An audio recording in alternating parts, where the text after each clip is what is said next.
Hello tout le monde, je suis super contente de vous retrouver aujourd'hui pour une nouvelle recette. Vous aviez adoré la recette des sablés avec ma copine Tiffen. Donc aujourd'hui on remet l'expérience et on va faire ensemble des cookies. Donc moi j'adore faire ça l'hiver, je trouve ça trop délicieux. Les petites pépites de chocolat et tout. Donc je vous fais pas plus patienter. C'est parti, Donc pour cette recette, on aura besoin de sucre. Moi je préfère le sucre rouge, je trouve que c'est un meilleur goût plutôt que le sucre blanc. Ensuite, ce qu'on voit ici, c'est de la noix de coco râpée parce que j'adore en mettre un peu de partout quand je fais de la pâtisserie. Après, pour les cookies, aujourd'hui on va changer un peu de recette. On va utiliser du chocolat au caramel. Donc il me semble que c'est à peu près 200 g. Ensuite, du sucre vanillé, la farine. Il faudra aussi un œuf et 125 g de beurre. Sans oublier aussi, pour finir, la petite pincée de sel. Donc c'est parti, on attaque tout de suite. Bon, une fois qu'on a préparé notre plan de travail, on va passer tout de suite au mélange. Donc on commence par 250 g de farine.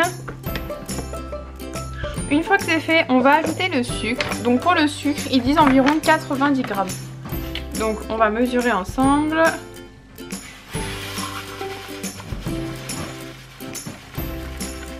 Voilà, même moi j'en mets un peu moins parce que je sais qu'après 90 g ça fait beaucoup.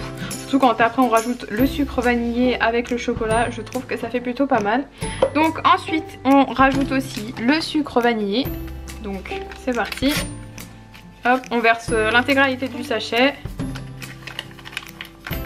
Et une fois que c'est fini, là on va venir brasser. Donc moi j'ai pris une spatule en silicone. Je trouve ça plus simple et ça accroche beaucoup moins.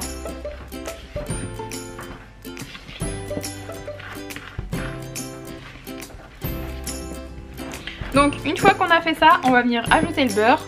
Donc il va falloir le faire fondre au micro-ondes et ensuite on pourra l'ajouter avec l'œuf. Une fois que notre beurre est fondu, moi je vais venir prendre une cuillère quand même pour essayer de fondre au maximum en fait les morceaux qui restent. Après si vous avez le temps, il vaut mieux sortir le beurre un petit peu à l'avance, comme ça après vous n'aurez pas besoin de le faire fondre au micro-ondes. Parce qu'après c'est soit vous l'avez trop dur, soit trop mou, soit trop liquide comme voilà. Donc là je vais le laisser reposer tout doucement. Et je vais tout de suite casser mon œuf. Donc c'est parti. Hop. Je vais commencer à mélanger. Et quand je vois que c'est trop compliqué, je vais venir rajouter mon beurre en fait. Donc là, hop.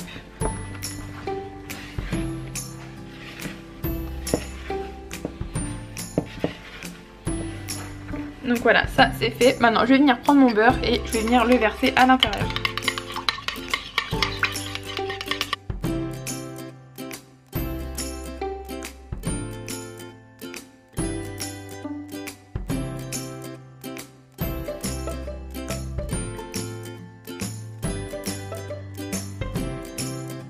Et maintenant je vais venir incorporer le beurre à la préparation.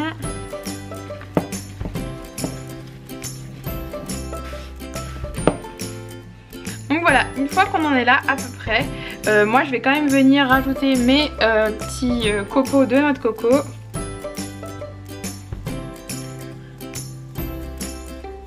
Après c'est facultatif, hein, c'est comme vous voulez, si vous aimez vraiment pas, c'est pas obligé. Hop. Moi j'en mets un petit peu et ce que j'aime bien faire aussi, ça c'est mon petit secret, c'est rajouter des petits flocons d'avoine. Je trouve ça hyper bon dans les cookies, donc on va en mettre un petit peu. Il faut les mettre dans le creux de votre main pour doser.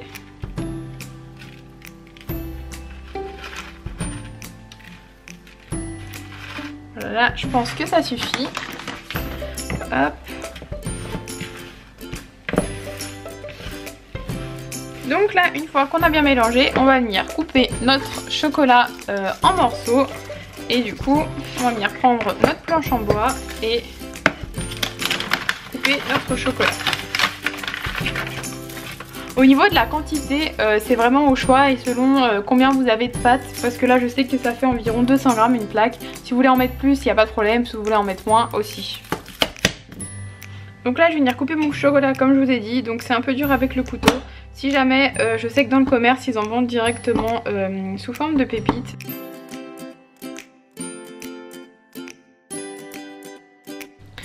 Une fois qu'on a fini de couper notre chocolat en copeaux,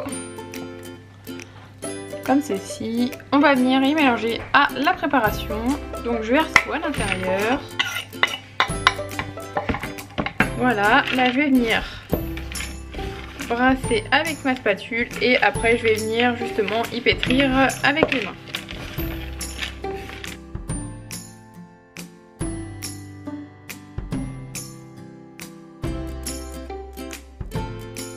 Et voilà, donc une fois que c'est terminé, on va venir en fait prendre la pâte et on va venir créer nos cookies. Donc on passe à la partie suivante, direction la plaque de cuisson. Donc on va venir prendre notre préparation et former les cookies. Donc après ça dépend de la taille que vous voulez. Il ne faut pas faire non plus de trop grosses boules, sinon après la cuisson ça va être la galère. Ça va jamais cuire, donc grosso modo moi je les fais à peu près de cette taille là. Donc ça fait quand même des jolis cookies. On essaye de les aplatir à peu près comme ceci. Comme ça après à la cuisson ils cuiront vite et ils seront assez grands. Donc je vais en faire aussi de plusieurs tailles hein, comme ça.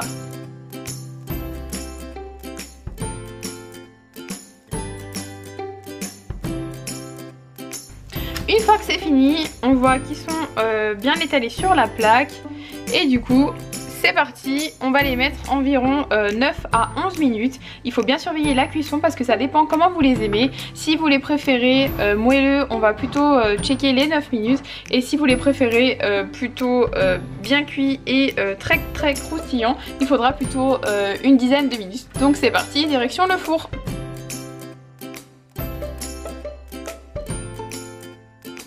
C'est tout bon, nos cookies ils sont sortis du four, donc pour ma part je les ai laissés 10 minutes parce qu'après je sais qu'en général quand vous sortez la plaque ils finissent de cuire parce que la plaque en fait est encore chaude. Du coup ça leur laisse encore un peu de temps de cuisson, donc je le sors toujours un tout petit peu avant le résultat que je veux. Et très honnêtement ça m'a l'air plutôt pas mal. Ça donne trop envie en tout cas.